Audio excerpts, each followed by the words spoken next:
Every day is new, and every challenge is new. In most cases, the challenges we face are daunting, whether you're talking about leading your own family or leading your organization. You must start with the conviction to challenge convention, that I am going to ask the question, why can't we do it differently? When I was in the youth group in church, we used to sing a chorus that time, which ended like, dare to be a Daniel, and dare to stand alone, and dare to have a purpose, and live by it. So secondly, to succeed as leaders, really must have a purpose beyond self. We will not achieve anything as families, as communities, as a country, if we do not have in leadership the commitment to look beyond self.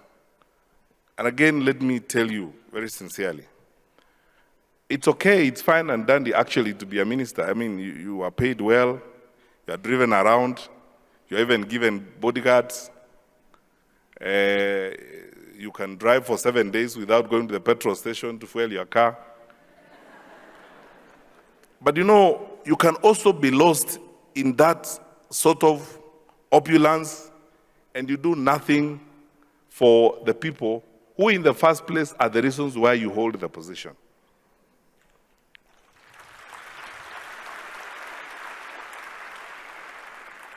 And for me, I want to be honest with you. Every day I wake up, I ask myself the question, what are the pains that those people out there expect us to resolve? So that, because once you ask that question, you will not see a limit to the extent you need to apply yourself. I have never seen a limit to the extent I would like to apply myself if I am going to solve a problem, because you think about the problems of those people.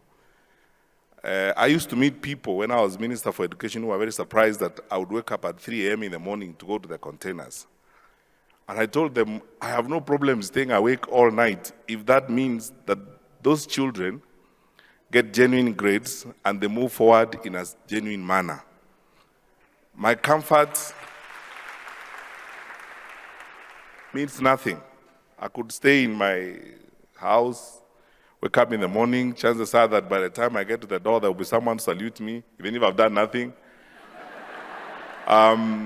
Then be driven back left, enjoy the comfort of this life. But that hasn't changed the lives of the people for whom we actually, in the first place, are employed. So, our lives really must have a purpose. There must be something you live for.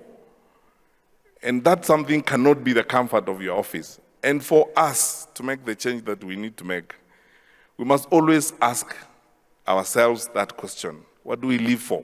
What is the purpose of what we are doing?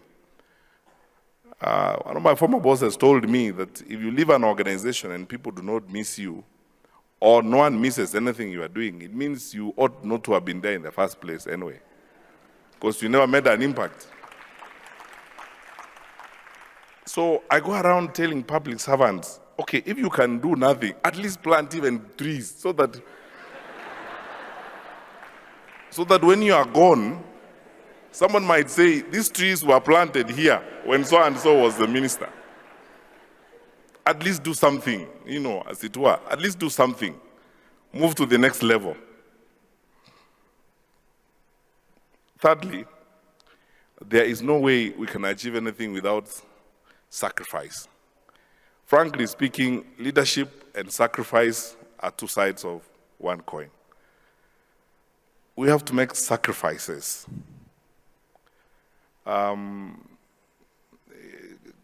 Sacrificing comfort is one thing, but most importantly,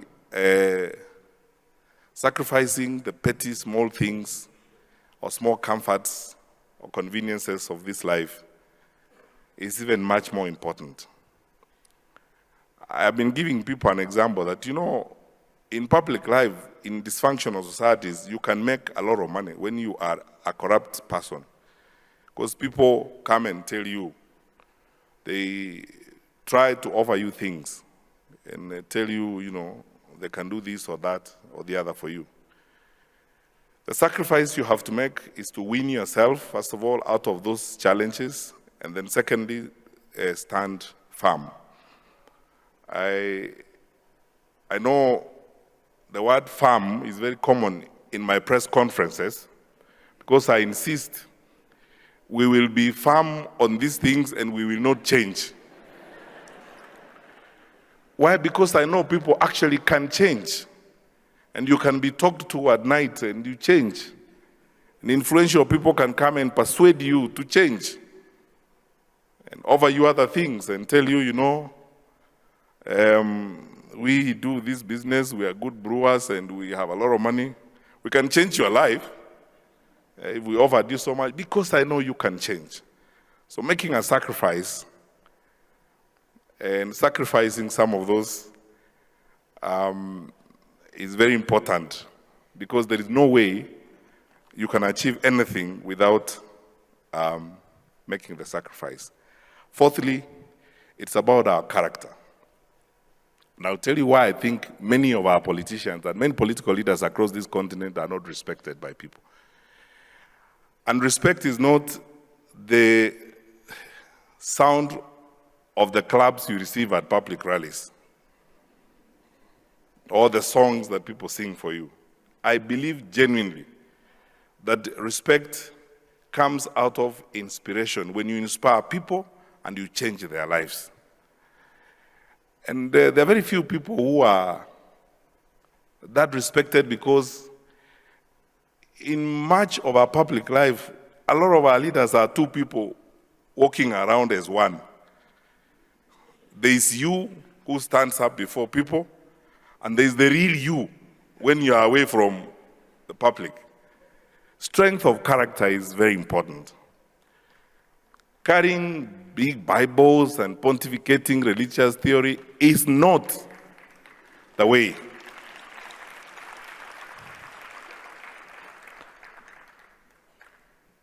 We have to live what we tell people to do. And then sometimes, let me be honest with you, my brothers and sisters, sometimes plain, straightforward living is in itself leadership. You lead by example. So strength of character. And sometimes the strongest test is the one you face when you are within the budded office as the leader. You have to go through several police officers to come in. And then when you get in, you are in that budded office, you are closed in there, you are alone. And most times you make decisions in there when you are alone. That is when your character is most tested, as it were. Because those people you lied to over weekends on church pulpits are not there. It's just between you and your God. The strength of character to be able to say, this is the way we will follow, and it's for the good of the people for whom I work. I honestly think that across this continent, both in private sector and in public sector, if we lived this way, one, we will raise generations of strong people. Our young people who look up to us will be inspired enough to live right and to do the right thing. But if we tell people one thing and do the other, and honestly we are not strong characters, we obviously will lose out in the process. I would like to conclude by saying this. I cannot thank the Lord enough for the opportunity I have had to serve my country. There is no nobler thing that can happen to you as a citizen of a country than to be asked to serve your country in whatever respect, whether as a police officer, as a clerk, or as a minister. I am grateful, and I will eternally be grateful to God for the opportunity I've had to serve my country. Most importantly, I'll be grateful to my president for the opportunity he has given me to serve under him. Because a lot of people ask me, you know, there are several times people have thought I'm going to be fired for taking certain decisions. And I've told them I will not move 1 centimeter if I have not agreed with my boss.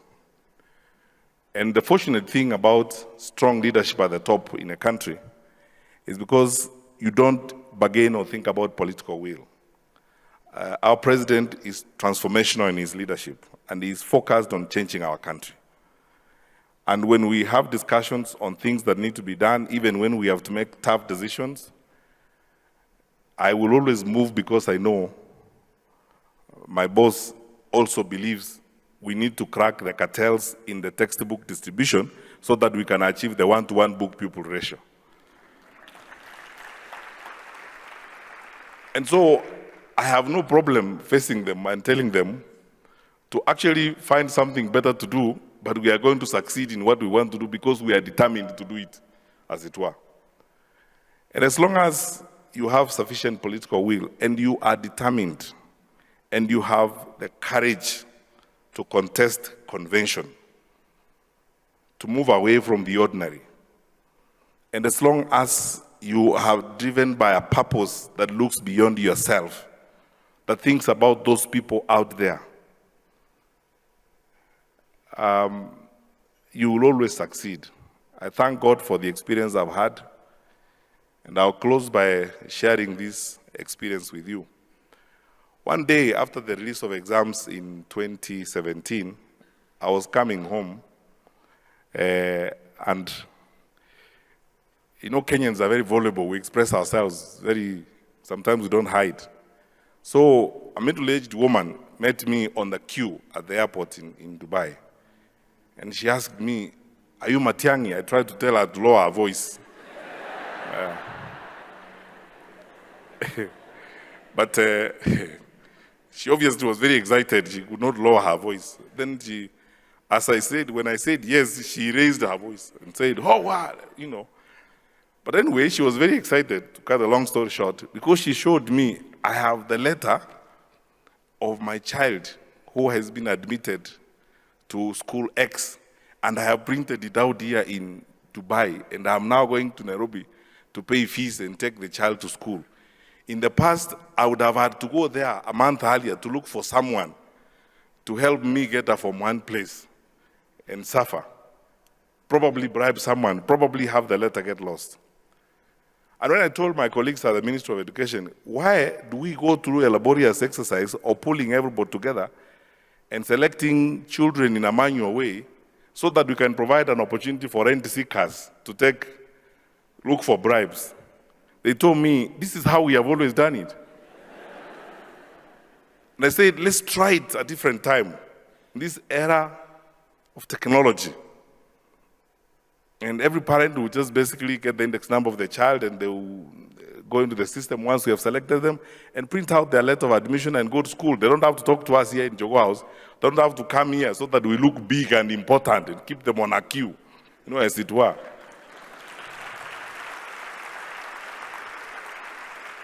Because all they need is that simple thing. For many parents, they just need to get their letter and take their child to school. They don't need, and by them doing that, we will not have become small people anyway. We will still be the people we are here. But those people will have received the services they need, as it were. The second reason why I thank the Lord is that through these 7 years, I have seen how making radical decisions can actually affect people's lives in a positive way. And it changes people's lives. And